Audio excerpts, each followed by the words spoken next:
안녕하세요. MTN 한결사단의 신은경입니다. 오늘 스토리텔링 시간에서는요, 업종이나 종목 얘기보다는 전체적인 시장의 이야기를 해봐야 될 것 같습니다. 오늘 오랜만에 반등이 조금 나왔는데 장 초반만큼 강한 반등으로 끝나지는 못했습니다. 아마 참 시장 답답하다. 내려갈 때는 훅훅 내려가더니 반등할 때는 찔끔찔끔 반등을 하고 있죠. 그렇다면 앞으로 시장의 흐름들은 어떻게 될 거고 지금 현재 시장이 어느 정도까지 와 있는지 오늘은 그 시장 이야기를 한번 해보도록 하겠습니다. 자, 오늘 코스피 지수입니다. 여기 지금 코스피 지수 흐름들을 보면 이때 좀 볼게요. 보면 오늘 좀 반등을 하나 싶더니 다시 윗꼬리 달고 내려왔어요. 근데 사실 오늘부터 오늘 상당히 중요했던 부분 중에 한 가지가 뭐냐면 바로 요겁니다. 이동평에서 노란색 선이 21선이고요. 초록색 선이 61선입니다. 21선이 61선을 하향 이탈하고 내려오는 이 데드크로스가 나왔을 때 과거에 이 추세 하락에 이 시그널이 된 적이 굉장히 많았었거든요. 그래서 오늘 역시도 이 자리에서 데드크로스가 나올지 여부가 상당히 집중해서 봐야 되는 부분이었었는데 다행히도 오늘 그 부분은 나오지는 않았습니다. 자, 그러나 아직까지는 시장이 완전히 안정권으로 들어갔다라고 보기는 상당히 어려울 것 같은데 일단은 거래량이 계속해서 감소를 하고 있는 상황이고요. 여러 가지 불확실성들이 너무 많습니다. 11월 6일에 미국 대선도 있고요. 그다음에 중국에서도 권력 이양에 대한 일정이 나와 있는 상태죠. 그리고 12월 달에 우리나라 대선까지 있으면서 여러 가지 시장의 불확실성들이 있는데 사실 우리 시장에 나와 있는 악재들 중에서 가장 최고봉의 악재라고 한다면 바로 불확실성입니다. 뭔가 확실한 부분들이 나와줘야 이 매매 주체들이 어느 정도 포지션을 잡게 되는데 지금 현재는 그 어떤 주체 역시도 매수를 하려고 하는 주체가 없다라는 게 지금 현재 시장의 가장 큰 문제라고 봐야 될 것 같습니다. 자, 그렇다면 지금 왜 이런 흐름들이 나타나는지를 좀 볼게요. 과거 이야기부터 한번 해봅시다. 2002년, 10년 전부터 2012년 지금까지 약 10년 동안 우리 경제가 발전했을까요? 발전했습니다. 꾸준하게 발전을 해왔는데 지금 제가 그려놓은 화살표처럼요. 직진으로 발전했으면 얼마나 좋겠냐마는 실제로 이런 식으로 경제는 발전하지는 않아요. 어떤 식으로 발전하게 되냐면 오르락 내리락을 반복을 하게 됩니다. 그렇게 되는 이유를 좀 말씀을 드릴게요.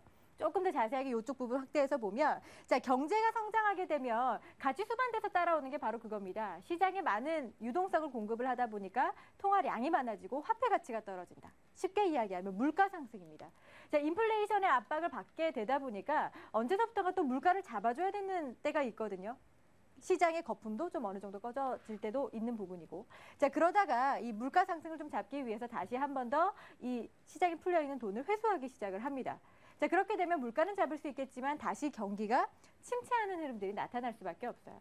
자, 이렇게 경제 성장과 침체를 반복하면서 전체적으로는 결국에는 이 성장하는 시장 흐름들이 나타나게 되는데 그렇다면 지금 현재 우리의 현 단계가 어디까지 와 있냐라는 거죠. 여러분 한번 맞춰보세요.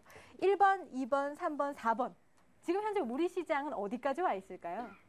일단 1번은 아니겠죠. 아마 1번이라고 한다면 작년 2010년 부근 때라고 좀 생각을 해보시면 될 것 같고 그렇다고 4번이라고 볼 수도 없는 게 아직까지 경제 성장 국면이라고 보기는 어렵습니다.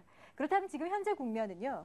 2번에서 3번으로 넘어가는 요 시점쯤이라고 보셔야 됩니다.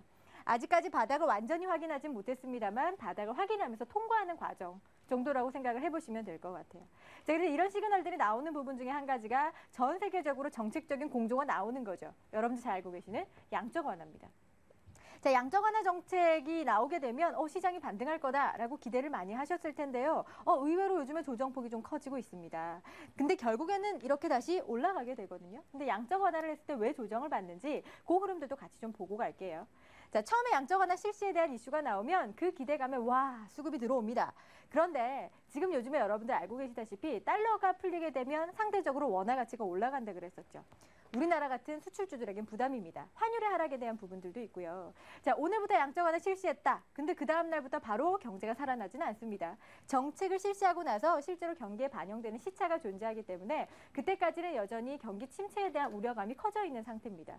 그러다 보니까 기대감으로 올라갔었던 증시가 한번 조정을 받게 되고 나중에 실제로 이 3차 양적 완화, 이 양적 완화에 대한 흐름들이 반영이 될 때부터 다시 시장은 올라가게 돼요. 그렇다면 지금 현재 우리 시장도 이 부분에 있다고 생각을 하시면 될 텐데 이전에 2차 양적 완화를 했을 때도 한번 조정은 받고 갔었어요.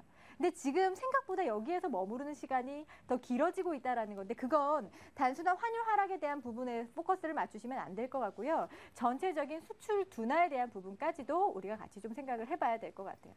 자, 그래서 지금까지 우리 시장의 전체적인 현재 위치를 좀 봤는데 봤더니 여기에서부터 여기로 가는 과정이라는 거죠. 그렇다면 장기적으로 봤을 때 우리 시장의 현재의 관점은 굉장히 긍정적이라고 볼 수는 있습니다.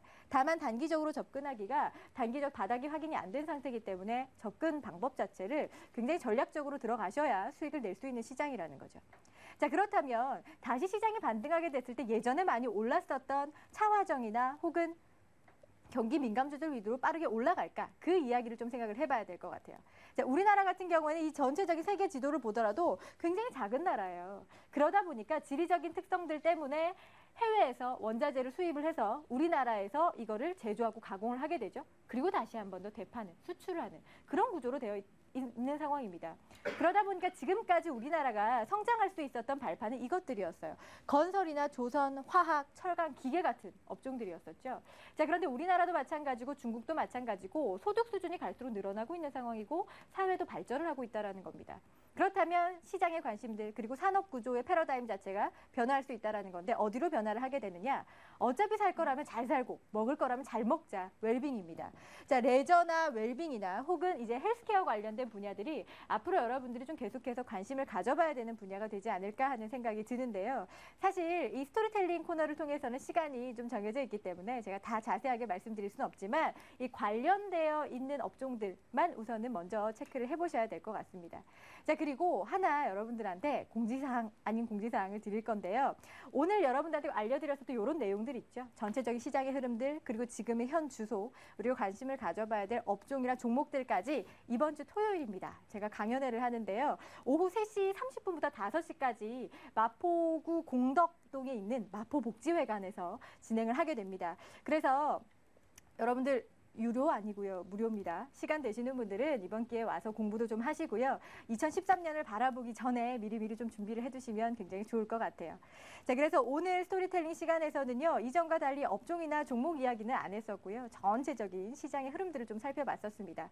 지금의 현 주소가 어딘지 정확하게 여러분들 체크를 하시고 포트폴리오 비중을 지금 현재로서는 조금 축소를 해놓으시는 게 더 좋을 것 같고 어느 정도 3번 과정을 통과하면서 바닥 찍고 저점을 들어 올리는 타이밍에는 조금씩 포트폴리오 비중을 늘리셔도 되거든요. 그래서 지금까지는 여러분들이 조금은 보수적인 시장 대응이 필요하지 않나 하는 생각이 듭니다. 자, 오늘 스토리텔링은 이 정도로 마무리를 할 거고요. 저는 내일 같은 시간에 다시 찾아뵙겠습니다.